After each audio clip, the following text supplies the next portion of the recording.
The autumn wind whipped through the bare branches outside Grace Methodist Church in Bloomington, Indiana, as the final notes of "Amazing Grace" echoed through the sanctuary.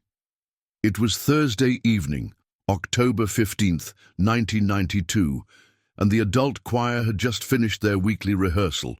Most members were already gathering their sheet music and heading for the doors, eager to escape the growing chill that seemed to seep through the old brick walls. Jennifer Walsh, 24, carefully stacked her music folder while her younger sister, Amanda, 19, chatted with Mrs. Peterson about the upcoming Christmas cantata.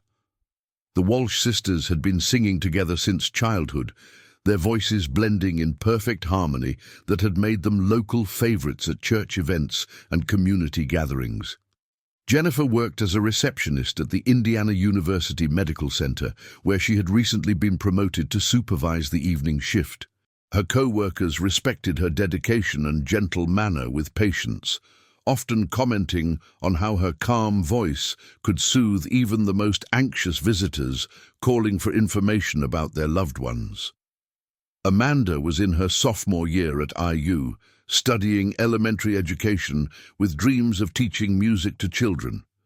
She volunteered at the local Boys and Girls Club twice a week, leading sing-alongs and teaching basic piano skills to kids from low-income families.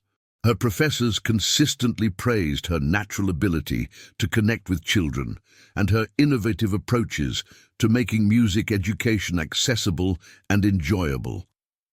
Amanda had already been accepted into the competitive student teaching program for the following year, with plans to specialize in working with children who had learning disabilities.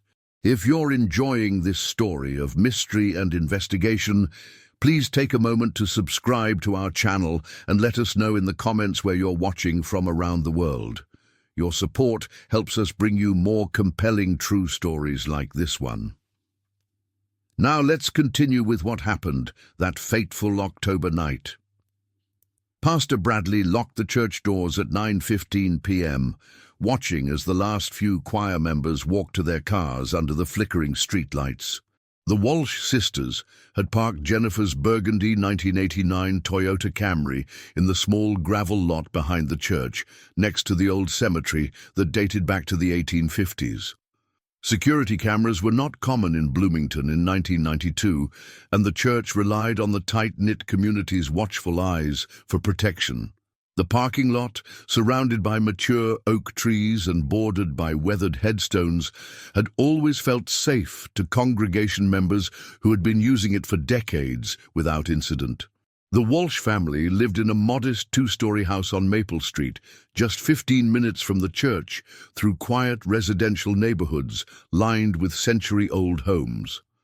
Their parents, Patricia and Robert, had moved to Bloomington in 1975, when Robert accepted a position as an assistant professor in Indiana University's history department. Patricia had found work at the Monroe County Public Library, where she had gradually worked her way up to head librarian of the children's section.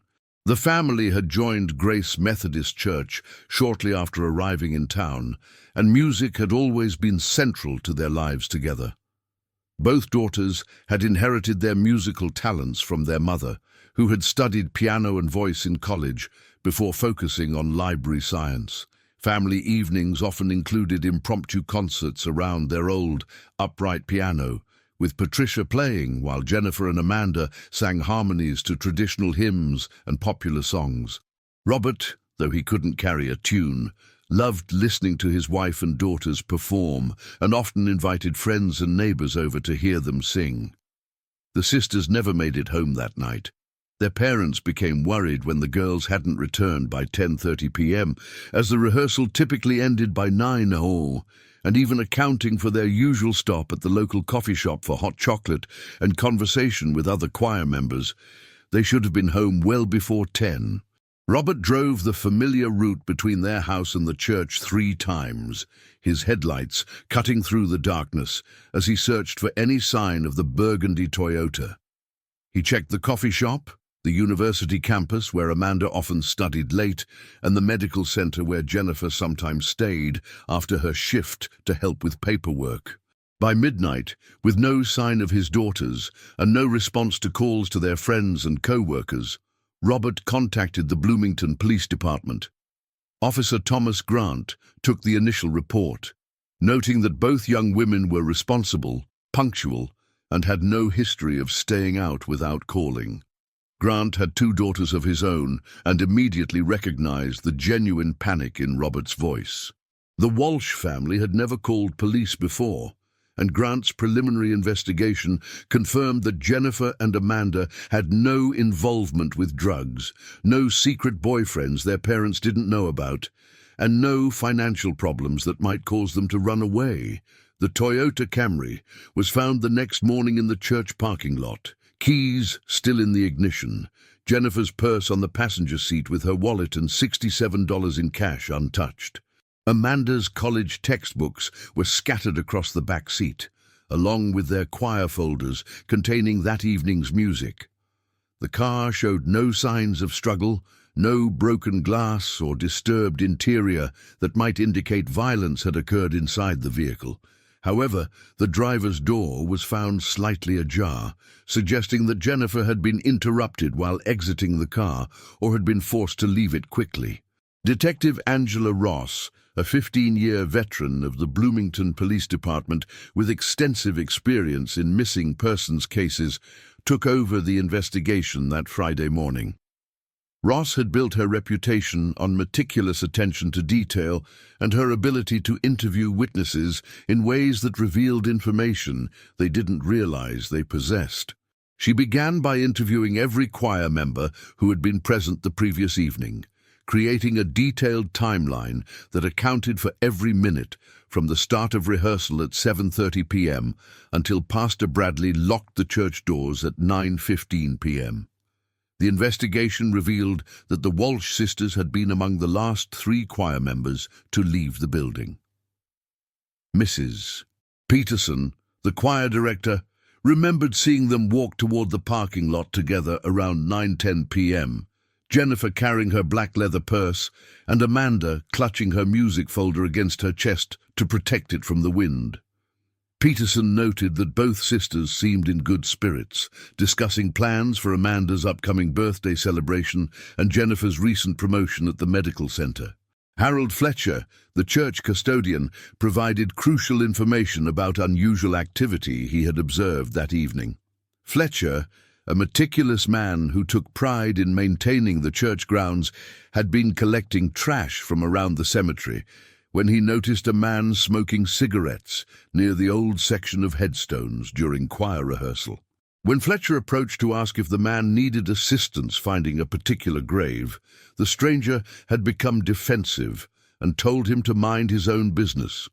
Fletcher described the man as approximately 6 feet tall, thin-build, with dark brown hair showing some grey, wearing work boots, jeans, and a green flannel shirt typical of construction workers or manual labourers. What made Fletcher's account particularly significant was his observation of the same man after choir rehearsal had ended. While Fletcher was securing the church building and turning off lights, he noticed the stranger standing near a dark green pickup truck parked on Oak Street, the residential road that ran behind the cemetery. The man appeared to be watching the church parking lot, and something about his behavior made Fletcher uncomfortable enough to wait inside the building until he saw the truck drive away. Fletcher estimated this occurred around 9:20 p.m., approximately 10 minutes after the Walsh sisters had walked toward their car.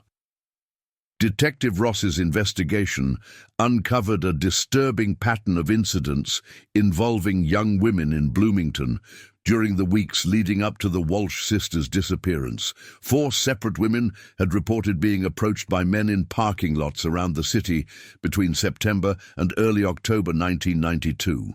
In 3 of these cases, the women described a dark green pickup truck with Indiana plates, though license numbers varied in witnesses' accounts, suggesting either multiple vehicles or deliberate attempts to obscure the actual plate numbers. Lisa Morrison, a 22-year-old graduate student at Indiana University, had been approached by a man matching Fletcher's description outside the campus library on September 28th. The man had asked for directions to a local restaurant, but when Morrison began to respond, he stepped closer and made comments about her appearance that made her uncomfortable. She quickly walked toward the library entrance where security guards were visible, and the man returned to his green pickup truck and drove away quickly. 2 weeks later, on October 8th, Janet Thompson, a 19-year-old IU undergraduate, reported a similar incident in the parking lot of a grocery store on Bloomington's South Side. A man matching the same physical description approached her car as she was loading groceries, offering to help carry heavy bags. When Thompson declined and began closing her trunk, the man persisted and asked personal questions about her schedule and whether she lived alone. Thompson became frightened and drove away immediately, noting that the man returned to a green pickup truck parked several spaces away. The most disturbing incident had occurred just 5 days before the Walsh sisters disappeared.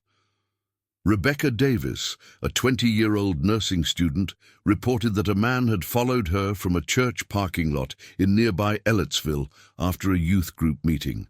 The man, driving a green pickup truck, had followed her for several miles before she became frightened enough to drive to the Monroe County Sheriff's Department.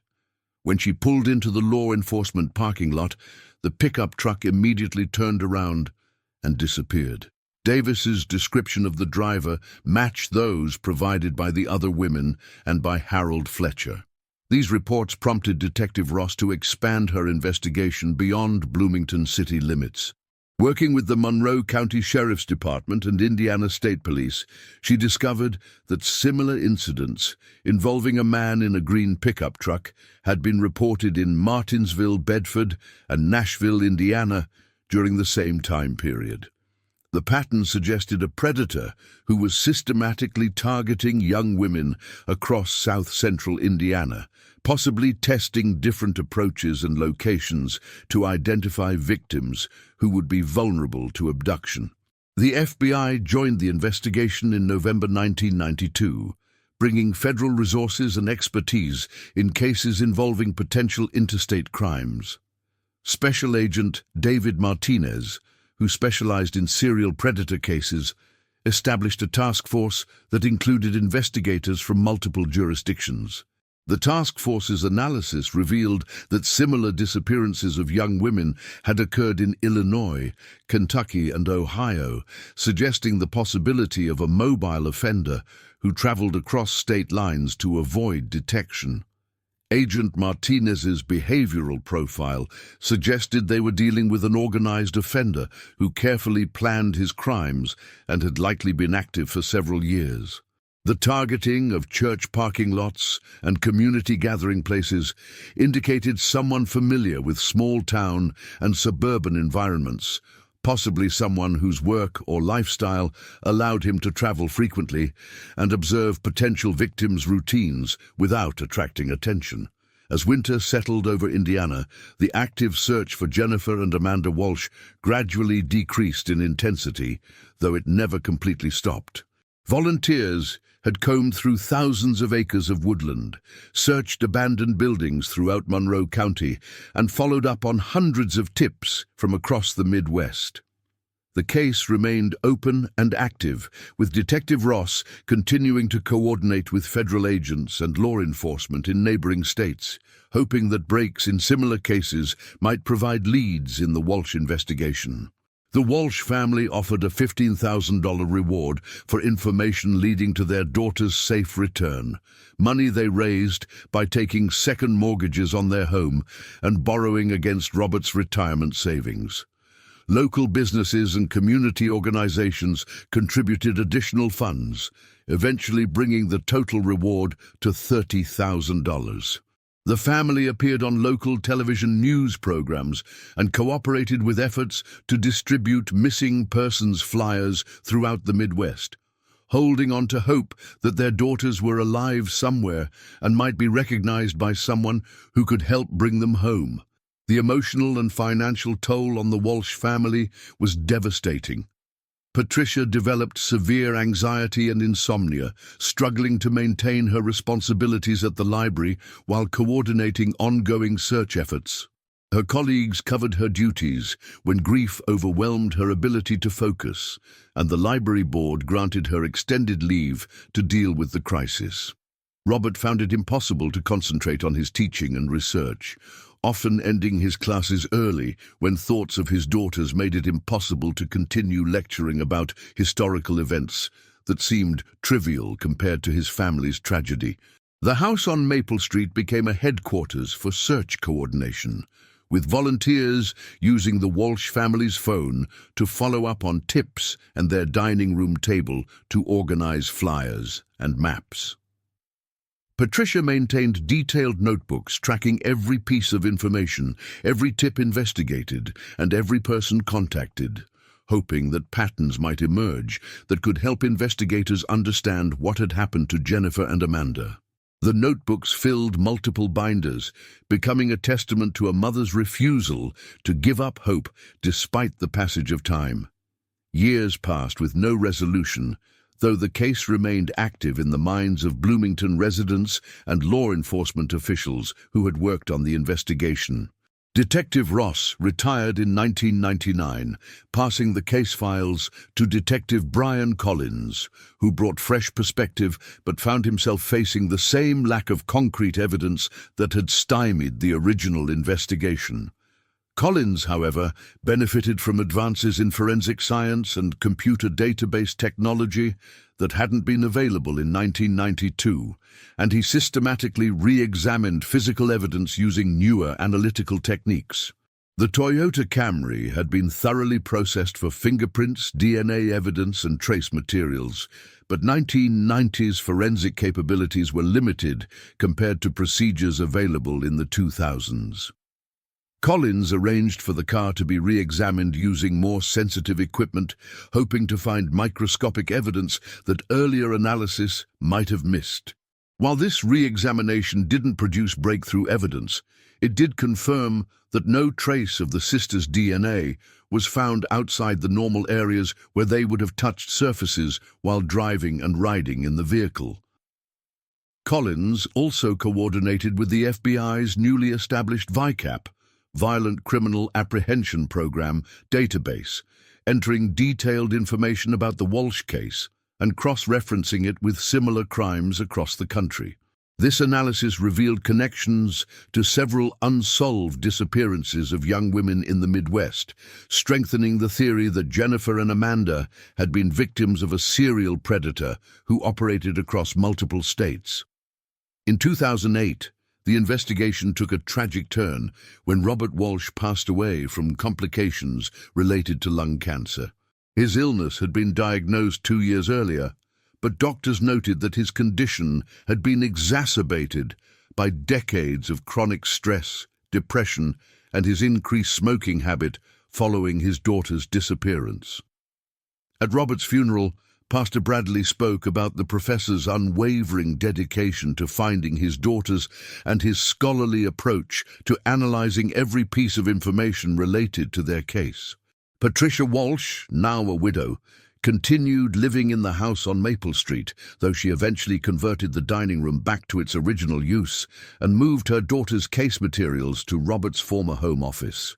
She maintained Jennifer and Amanda's bedrooms exactly as they had been left in October 1992, though she occasionally sat in Amanda's room to read or moved some of Jennifer's books to create space for new photographs and mementos from friends who wanted to share memories of her daughters. The Bloomington community never forgot the Walsh sisters, and their disappearance became a defining event in the city's collective memory. Indiana University established the Jennifer and Amanda Walsh Memorial Scholarship, awarded annually to students studying music education who demonstrated both academic excellence and commitment to community service. The scholarship recipients were required to volunteer with local youth programs, continuing Amanda's work with children who might not otherwise have access to music education. Grace Methodist Church commissioned a memorial garden behind the sanctuary in 2000, on the 8th anniversary of the sisters' disappearance. The garden featured native Indiana plants, including the wild columbine that had been Amanda's favorite flower, and a granite bench with a brass plaque dedicated to Jennifer and Amanda. The garden faced the parking lot where the Toyota Camry had been found, serving as a permanent reminder of the mystery that had shaken the community's sense of security and the importance of remembering victims of unsolved crimes. Detective Collins worked the case for over a decade before being promoted to sergeant in 2012. He turned the files over to Detective Rebecca Thompson of the Bloomington Police Department's newly formed cold case unit, a specialized division created partly in response to the Walsh case and other long-term unsolved investigations. Thompson brought advanced analytical tools and access to expanded DNA databases that represented significant improvements over investigative capabilities available in earlier decades. Thompson's approach combined traditional detective work with modern technology, beginning with a systematic re-examination of all physical evidence and witness statements from 1992. She also expanded the geographical scope of the investigation, using interstate law enforcement networks that had become more sophisticated and cooperative since the original investigation.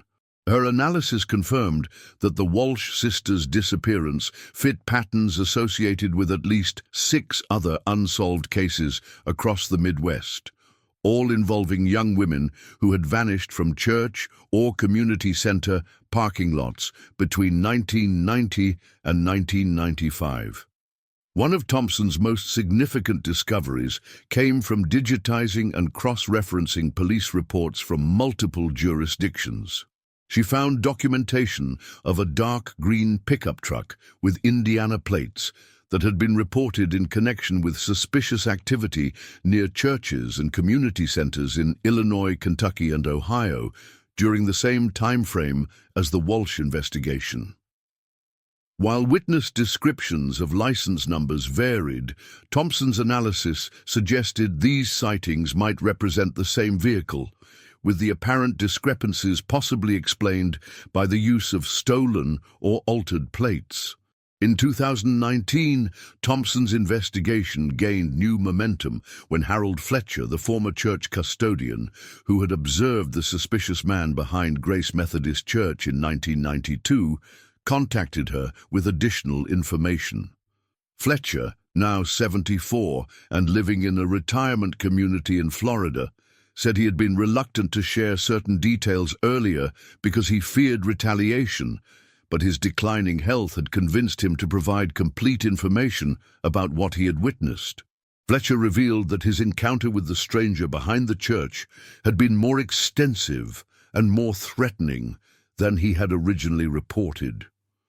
The man had not simply told Fletcher to mind his own business, but had made specific threats about what would happen if Fletcher reported seeing him to anyone. The stranger had demonstrated knowledge of Fletcher's daily routines, mentioning details about Fletcher's work schedule and his habit of walking his dog in the neighborhood each evening, information that could only have been gathered through surveillance. More importantly, Fletcher provided a detailed description of the green pickup truck he had observed, including specific details about modifications and damage that he had not mentioned in his original statement.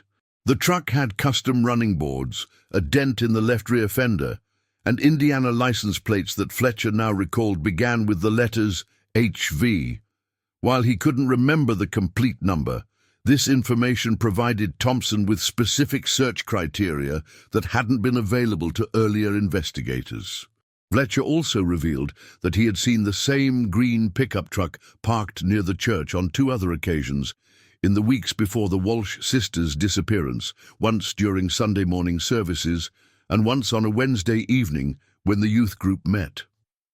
On both occasions, Fletcher had noticed the truck because it was parked in locations where it was partially concealed, but still offered clear views of the church parking lot and the people coming and going from activities.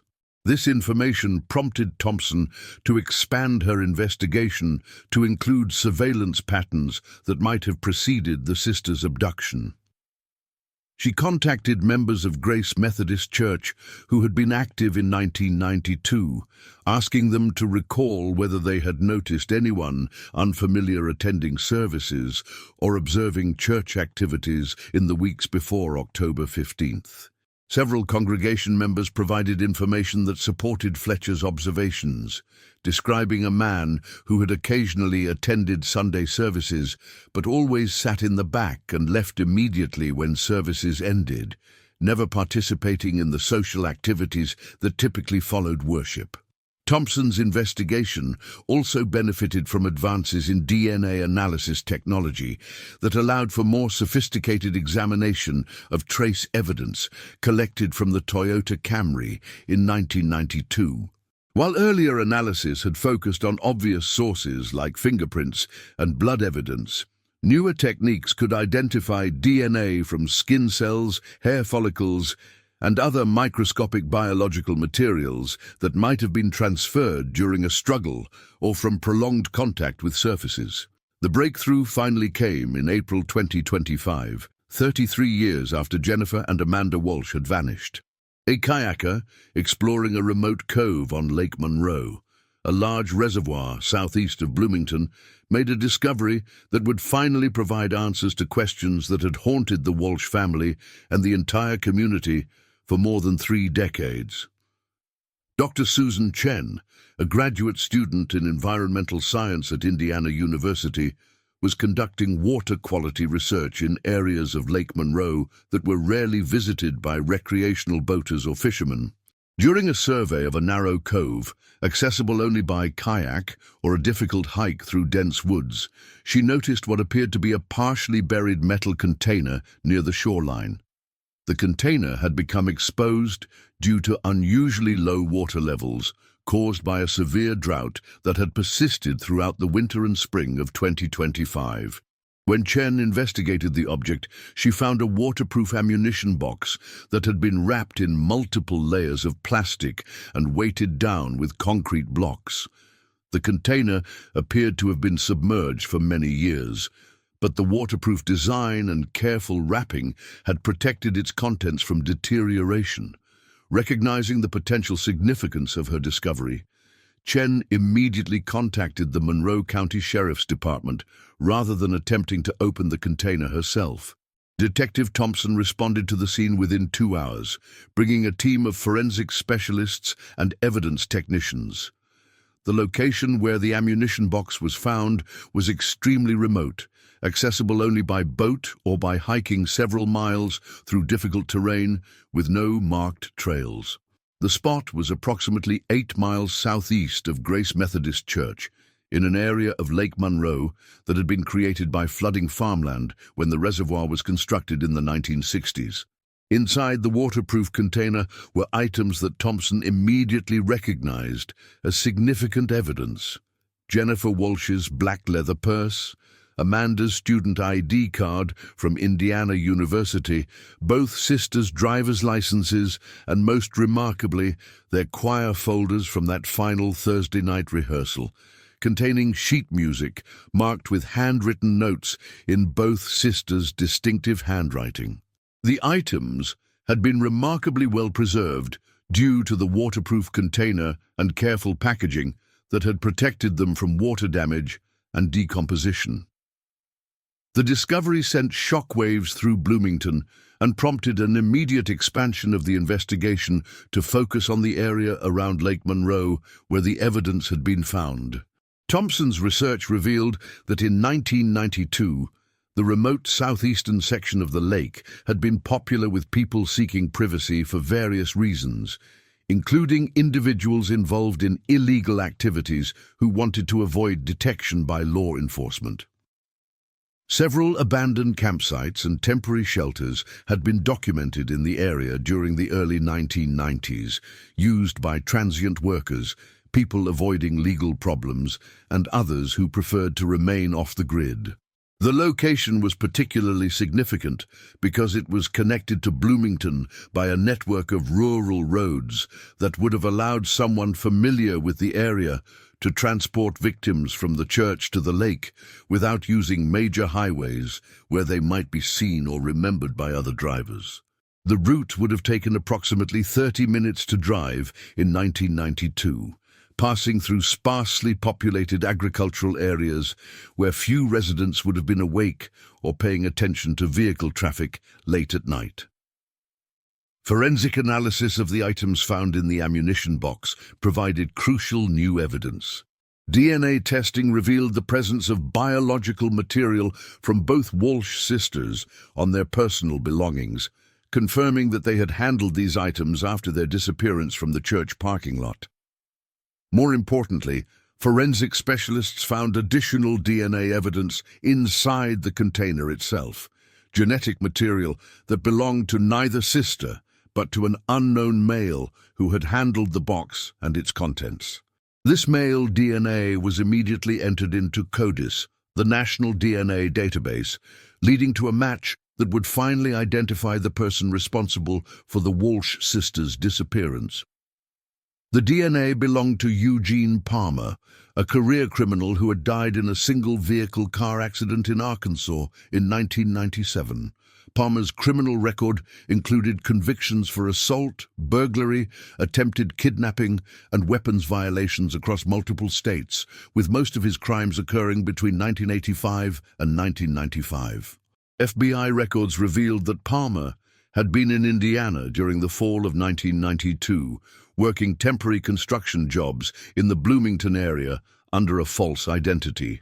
Employment records from a roofing company showed that Palmer had been hired in early September 1992 to work on several projects around Monroe County, including roof repairs at businesses and residential properties throughout the region. His temporary housing during this period was a rented trailer in a park near Lake Monroe, less than 2 miles from where the ammunition box had been discovered. Palmer's background fit the behavioral profile that FBI analysts had developed for the Walsh case perpetrator. He was a transient worker who moved frequently between states, had extensive experience with criminal activity, and possessed the organizational skills necessary to plan and execute complex crimes. His construction work provided him with detailed knowledge of local geography, including the rural roads and remote areas around Lake Monroe, that would have been essential for concealing evidence and avoiding detection. The investigation into Palmer's activities during his time in Indiana revealed a pattern of surveillance and preparation that supported Fletcher's observations about the suspicious man who had been watching Grace Methodist Church. Palmer had rented his trailer under an assumed name, paying cash for rent and utilities to avoid creating paper trails that law enforcement could follow. Neighbors at the trailer park remembered him as a quiet man who kept irregular hours and drove a dark green pickup truck that he kept covered with a tarp when not in use. More disturbing evidence emerged from Palmer's former trailer site, where Thompson's team conducted extensive searches using ground-penetrating radar and other advanced forensic techniques. Although the trailer had been removed years earlier, and the site had been cleared for other use, investigators found evidence that Palmer had constructed a hidden room beneath his temporary residence. The underground space, accessible through a concealed entrance in the trailer's floor, had been large enough to hold 2 people, and showed signs of having been equipped with restraints and other materials consistent with holding victims against their will. The marked hymn sheets found in the ammunition box told the heartbreaking story of Jennifer and Amanda Walsh's final days. The margins of the sheet music contained messages written in both sisters' handwriting, apparently communications between them during their captivity. The messages included expressions of love for their family, prayers for rescue, and instructions for how their parents should remember them. Forensic analysis of the ink and paper confirmed that these messages had been written within a week of their disappearance, using writing materials that Palmer had apparently provided to them. One of the most significant pieces of evidence was a detailed account written by Jennifer Walsh on the blank pages at the back of her choir folder. The account, written in Jennifer's distinctive handwriting and verified through comparison with known samples, described how Palmer had approached their car in the church parking lot on October 15, 1992. According to her written testimony, Palmer had pretended to be having mechanical trouble with his pickup truck and had asked the sisters for assistance. Jennifer's account revealed that Palmer had presented himself as a stranded motorist who needed help calling a tow truck, a story that appealed to the sisters' helpful nature and Christian values. When they agreed to let him use Jennifer's cell phone to call for assistance, Palmer produced a handgun and forced both women to accompany him to his pickup truck. He then drove them to his trailer near Lake Monroe, where he held them captive in the underground room he had constructed beneath the mobile home. The written account provided details about Palmer's psychological state and his admissions to the sisters about other crimes he had committed. Palmer had apparently bragged to Jennifer and Amanda about attacking other young women across the Midwest, providing information that helped investigators connect him to several unsolved disappearances and assaults in Illinois, Kentucky, Missouri, and Ohio. He had forced Jennifer to write down his confessions, apparently as a form of psychological torture that increased his sense of power and control over his victims. Jennifer's account also revealed Palmer's methods for selecting and surveilling potential victims. He had told the sisters that he specifically targeted young women who attended church activities because he believed they would be trusting and less likely to be suspicious of a man asking for help. Palmer had spent weeks observing the Grace Methodist Church parking lot, learning the schedules of various groups and identifying individuals who followed predictable routines that would make them easy to intercept. The most chilling aspect of Jennifer's written testimony was her description of Palmer's plans for disposing of evidence and avoiding capture. He had told the sisters that he intended to leave Indiana immediately after killing them, and that he had already prepared the ammunition box and identified the remote location on Lake Monroe where he would hide their personal belongings. Palmer had apparently explained these plans to his victims as another form of psychological abuse, wanting them to understand that their disappearance had been carefully planned and that no one would ever find evidence of what had happened to them. Despite Palmer's death in 1997, the breakthrough in the Walsh case allowed investigators to close several other cold cases across the Midwest. The evidence found in the ammunition box, combined with Palmer's confessions, as recorded in Jennifer's account, provided definitive links to at least 5 other disappearances of young women between 1989 and 1995. FBI agents contacted families in multiple states to share information that could finally provide closure for cases that had remained unsolved for decades. The revelation that Palmer had been responsible for multiple disappearances prompted a comprehensive review of unsolved cases from the 1990s. Investigators found that Palmer's travel patterns, based on employment records and criminal charges in different jurisdictions, corresponded with the locations and timing of numerous crimes against women throughout the region. The evidence suggested that Palmer had been one of the most prolific predators operating in the Midwest during the early 1990s, with a victim count that might never be fully determined due to his careful efforts to avoid detection and dispose of evidence. The discovery brought a measure of closure to Patricia Walsh, now 81 and living in an assisted living facility in Bloomington. Her health had declined significantly in recent years, with doctors attributing much of her physical deterioration to the decades of chronic stress and grief she had endured since her daughter's disappearance.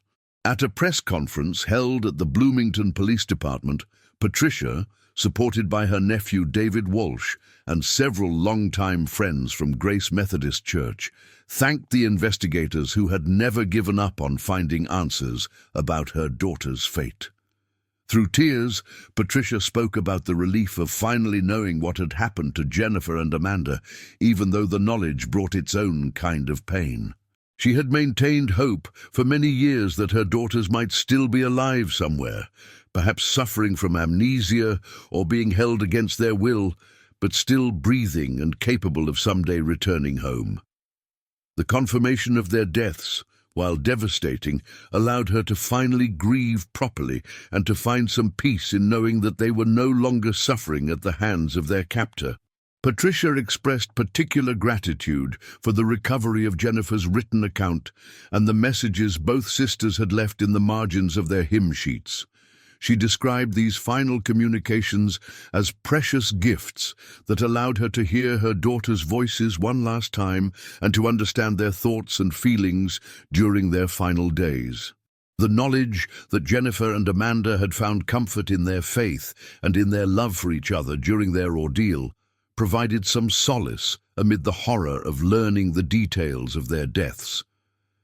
The search for Jennifer and Amanda's remains became the investigation's highest priority following the discovery of Palmer's identity and the evidence in the ammunition box.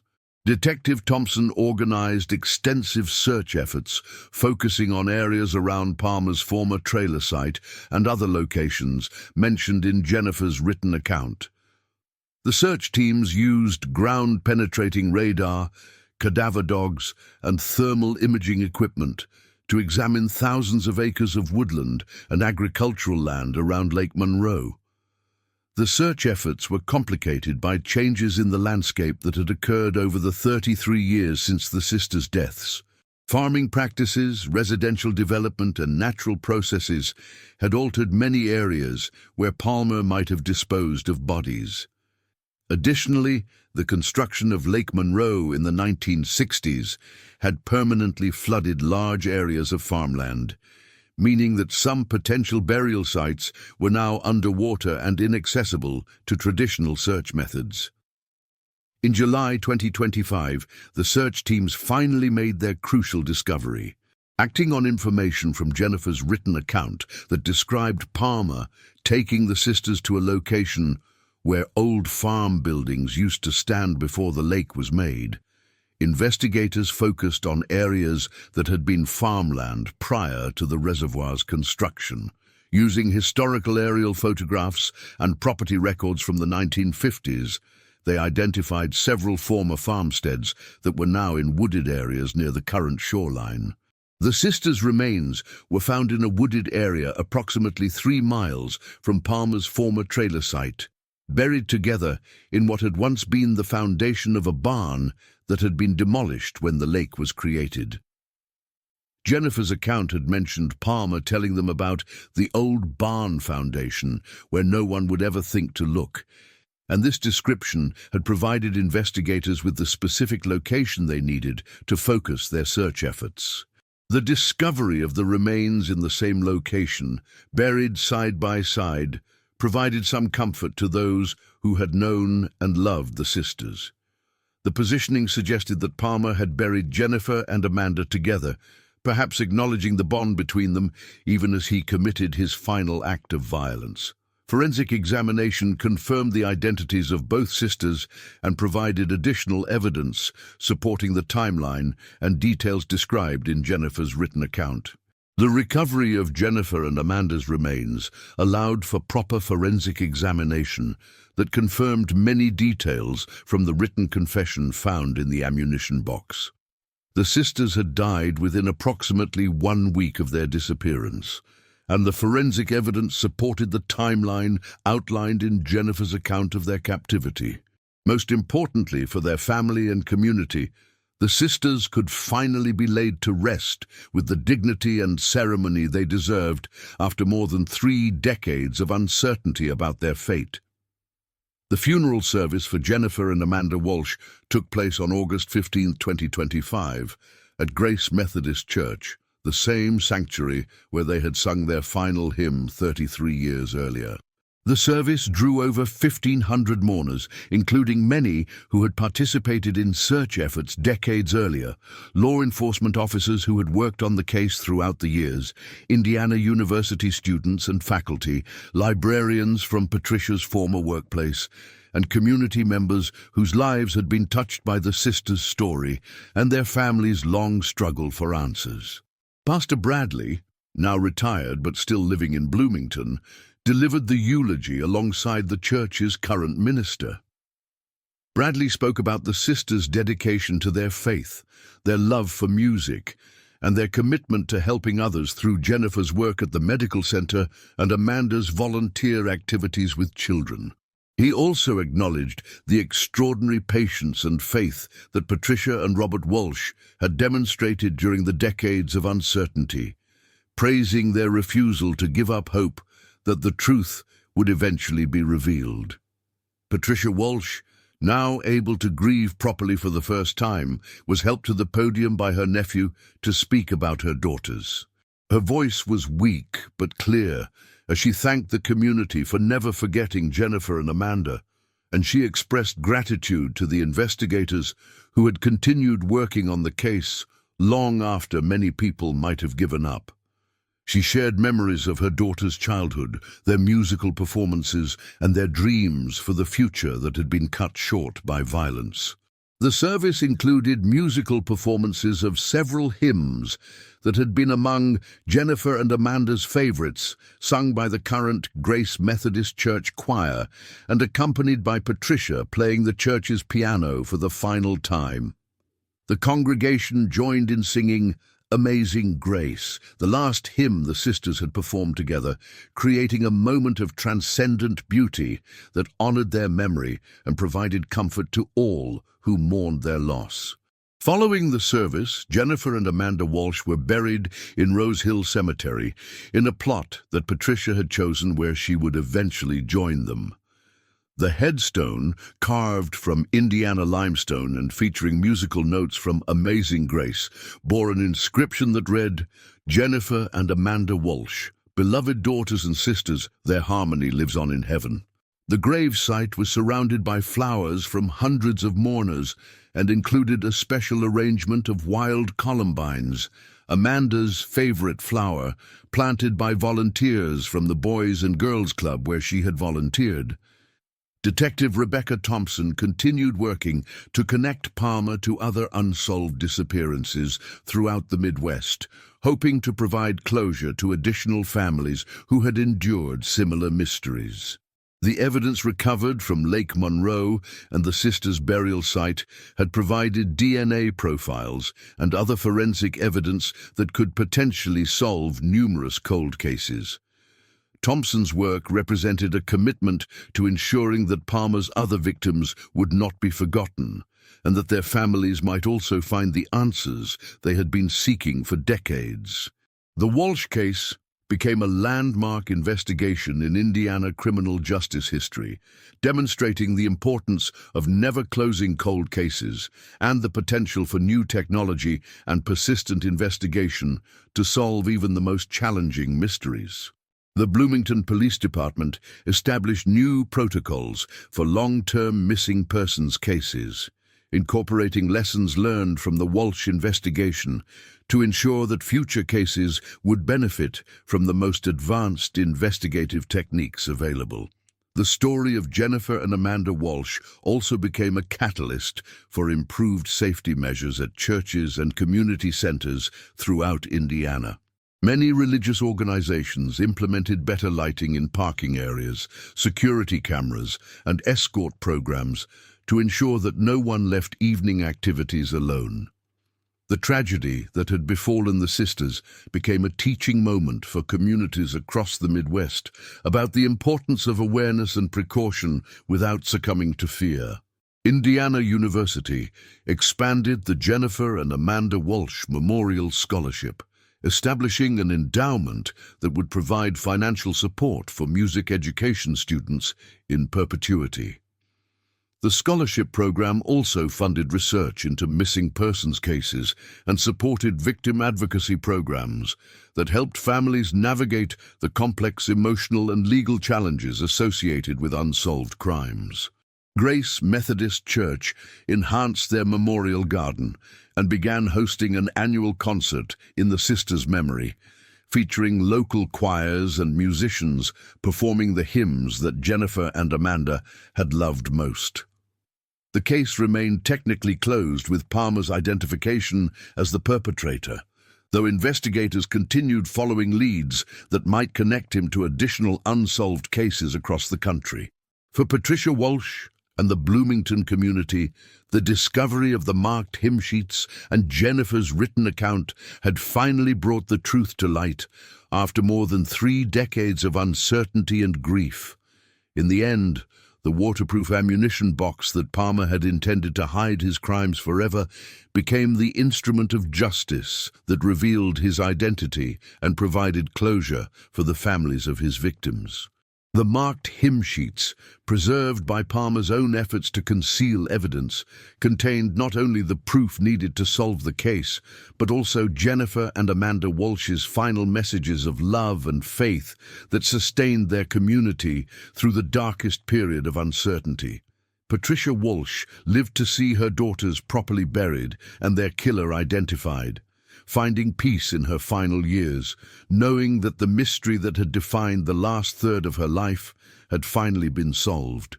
The marked hymn sheets, now preserved as evidence and memorial artifacts, contained the last words of 2 young women whose lives had been cut short, but whose legacy continued to inspire their community's commitment to justice, faith, and remembering those who could no longer speak for themselves. The Walsh sisters' story became a testament to the power of persistence, community support, and advancing technology in the pursuit of justice, proving that even the most carefully concealed crimes could eventually be brought to light through dedication and refusing to let victims be forgotten.